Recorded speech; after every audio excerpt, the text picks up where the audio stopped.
এ মাসেই সংযুক্ত আরব আমিরাতের বিপক্ষে ফিফা প্রীতি ম্যাচ খেলবে বাংলাদেশ নারী ফুটবল দল। অথচ হেড কোচের বিরুদ্ধে বিদ্রোহ করা 18 ফুটবলারকে এখনও অনুশীলনে ফেরাতে পারেনি বাফুফে। সংকট নিরসনে ফেডারেশন গঠিত বিশেষ কমিটি এরই মধ্যে প্রতিবেদন জমা দিয়েছে সভাপতি তাবিত আওয়ালের দপ্তরে। সমস্যা সমাধানে বিদ্রোহী ফুটবলারদের সঙ্গে আলোচনা করেছেন নতুন সভাপতি, তারপরও অনড় সাবিনারা।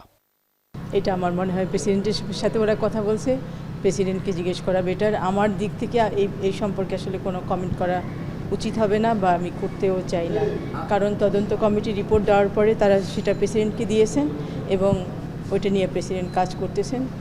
আমার মনে হয় আপনারা প্রেসিডেন্টের সাথে কথা বলেন। 15 ফেব্রুয়ারির পর আসন্ন 2 ম্যাচের জন্য বাংলাদেশের স্কোয়াড ঘোষণা করার কথা রয়েছে। শেষ পর্যন্ত গণ অবসরের হুমকি দেওয়া ফুটবলাররা তাদের অবস্থান থেকে না সরলে বাফুফের পরিকল্পনা কি থাকবে? প্ল্যান বি নাই, প্ল্যান এই আছে, প্ল্যান এই ফিরে আসবে, এটাই আমরা প্রত্যাশা করি।